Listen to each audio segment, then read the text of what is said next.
Number 17. Write a journal entry on the topic we learned yesterday.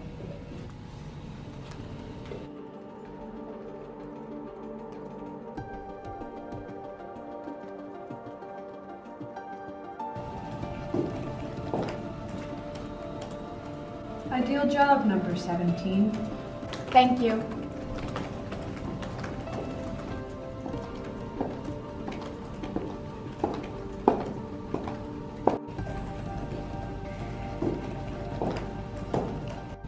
Time is up. Who would like to read aloud to the class? Number 17. Could you please read aloud to the class?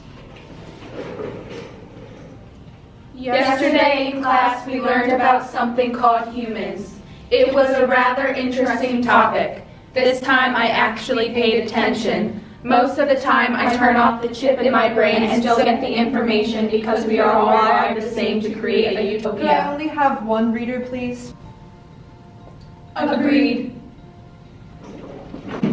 You see, we have this tiny chip in our brain called a cerebrum controller. Now we are all like one another by grade, so everyone in my class is named after their age, 17. Our birthday is January 1st, like everyone else in the world. Computers generate us and the government controls us. Therefore, everyone can get along. We are so fortunate. Unfortunately, this is not how it was back then. Humans had something called opinions, and apparently they did not all think the same. They wouldn't have identical learning paces. They also had their own lifestyle they could create themselves.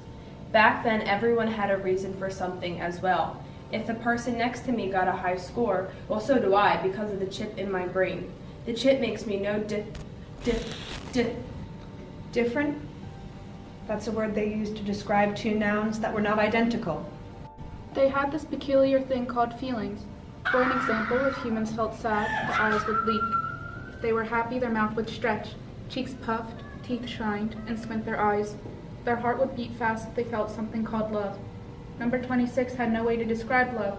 You couldn't see it in someone's face. Eyes wouldn't tear up or droop. You wouldn't necessarily smile all the time. You just couldn't see it.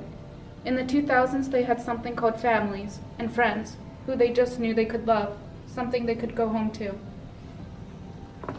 That is the downside of today. I live in school. My desk is my home.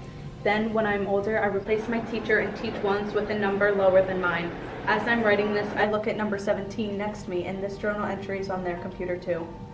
Perfect job, number 17. Thank you.